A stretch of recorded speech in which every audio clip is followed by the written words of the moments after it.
Se habla de la reforma política, la reforma electoral. La pregunta es necesario para esto una reforma de la Carta Magna, que es lo que se ha deslizado, la necesidad de una reforma constitucional? Chantal, estás con una de las constitucionalistas más destacadas de la provincia. ¿Cuál es su opinión al respecto? Con toda esta introducción que ustedes daban, justamente vamos a dar el paso con la doctora Carmen Fontán, abogada constitucionalista, para tratar de entender todo esto. ¿Qué tal? Buen día. ¿Qué tal? Buenos días, un gusto de estar con ustedes. ¿Qué tal, Carolina? ¿Cómo estás? Buenos días. Un placer. Bueno, a ver, con toda esta introducción que daban recién nuestros compañeros, decíamos, a ver, tratar de ir entendiendo qué cambios se darían con esto. Bueno, por ahora sabemos lo que ha manifestado el gobernador de la provincia, con una aclaración previa. Modificar el sistema de acoples no exige una reforma constitucional ni tampoco su eliminación, porque la Constitución dice que podrán celebrarse acuerdos partidarios entre partidos, frentes o alianzas, de tal manera que la primera noción que la gente debe tener es que el acople no es de ninguna manera una obligación constitucional, un deber constitucional, es facultativo de los partidos políticos, de tal manera que perfectamente el tema de los acoples se puede solucionar con una reforma electoral hecha por ley. Eso es lo primero que la gente tiene que saber. Segundo, para que tengamos idea, normalmente, lo ha dicho el gobernador, las reformas han sido al gusto del gobernador que estaba en ese momento e incluso de su vicegobernador, que fue el presidente de la convención. No creo que este sea la oportunidad y el momento de llevar adelante una reforma constitucional. Sí hay leyes fundamentales, modificación del sistema de coparticipación de impuestos a nivel provincial y municipal, dejar sin efecto el acople, la ley de acceso a la información pública, la ley de ética pública, de transparencia, son todas leyes, es decir, no es necesario en este momento llevar adelante una reforma constitucional que significa un gran gasto para la provincia. Y les voy a citar a Alberdi. Alberdi decía que el mejor modo de asegurar el respeto a la Constitución es no modificándola en forma permanente, cuando se lo puede hacer por medio de la interpretación y de la ley, porque toda reforma lleva consigo una crisis pública. Efectivamente va a ser una divisoria de aguas y yo le pregunto al gobernador, la convención constituyente que se va a convocar, ¿con qué sistema electoral se va a hacer? Porque si supuestamente necesitamos de una reforma para dejar sin efecto el acople, no quisiera yo una convención constituyente llamada con el sistema de acoples, que es un sistema de los más perversos que ha podido instituirse en la provincia. Entonces, es un tema para mejorar. Yo creo que sí debe haber reformas legislativas de fondo, que son incuestionables, que nos ponen al borde de la responsabilidad internacional, porque no tener ley de acceso a la información pública es violar la Convención Americana sobre Derechos Humanos, y Tucumán está poniendo en riesgo la responsabilidad del Estado Nacional al no sancionarla.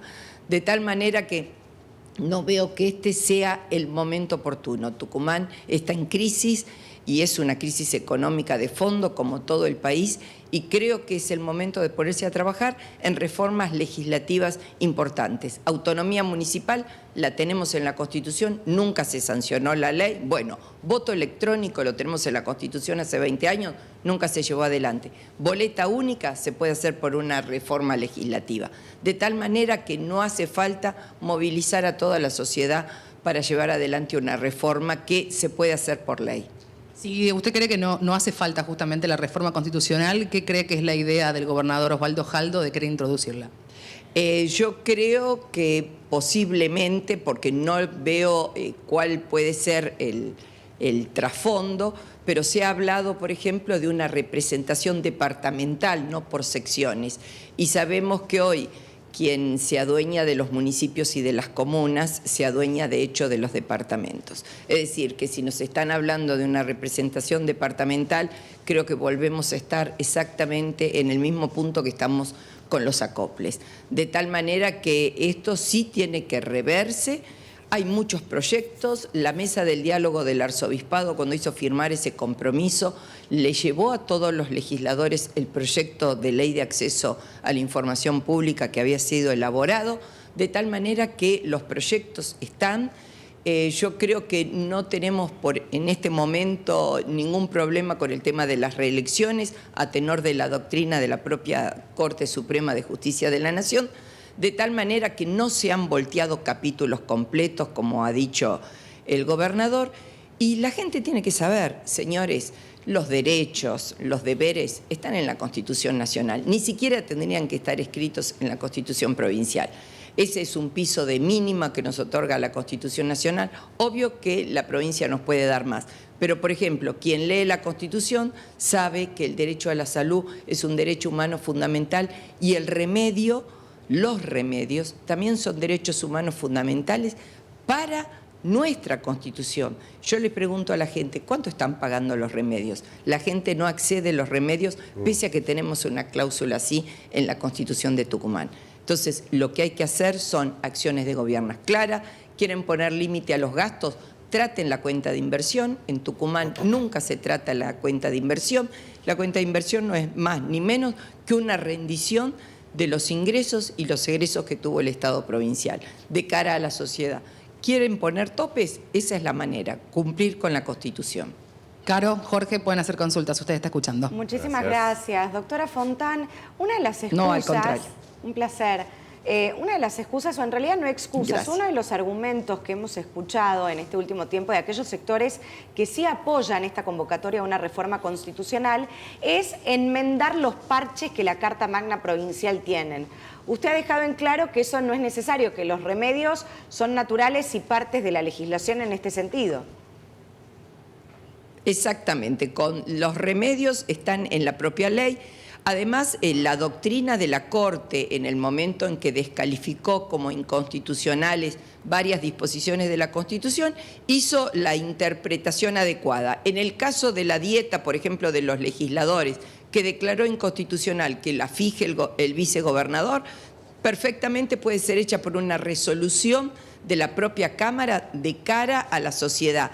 En el caso de los DNU, descalificó que queden aprobados en forma tácita por el silencio legislativo en los 20 días. Entonces tiene que haber un tratamiento expreso. Se puede dictar una ley de regulación del trámite de los DNU.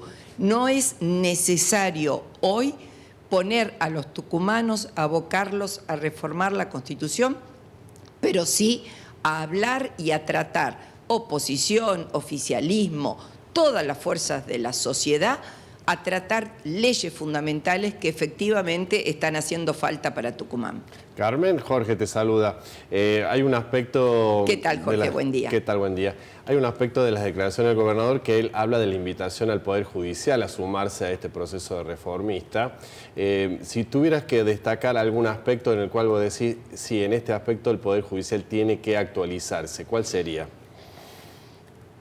El Poder Judicial puede actualizarse perfectamente con el texto actual de la Constitución. La propuesta que hace el gobernador de volver al plazo de caducidad en los mandatos de los jueces, que era la vieja cláusula que teníamos en la Constitución de 1907, es obviamente un principio regresivo, imposible en el derecho porque no se puede volver atrás. Hoy se ha logrado la garantía de la inamovilidad de los jueces y cualquier pretensión de dejarla sin efecto y plantear caducidad de mandatos y dejar sin efecto esa garantía seguramente nos llenará de pleitos y nos va a traer más problemas, más inseguridad jurídica que lo que pueda significar actualizar al Poder Judicial. Perfecto. Bueno. Clarísimo. Doctora, muchísimas gracias por este contacto con Vivo AM. Ha quedado un panorama totalmente distinto, por lo menos desde lo que hablamos con usted, con respecto a lo que tenemos que saber en torno a este tema. Muchísimas gracias, muy amable. Gracias, Chantal. Te esperamos para un próximo contacto periodístico. Sí, quería decir algo más. No, nada más, que yo no soy una defensora de esta Constitución, pero sí soy defensora del Estado de Derecho. En consecuencia, creo que la gente tiene hoy otras necesidades básicas insatisfechas que los legisladores deben dar una respuesta y el gobierno también. Perfecto, más que claro. Doctora, muchísimas gracias. Gracias, Chantal. Te esperamos para tu próximo contacto ya con más repercusiones del arco político.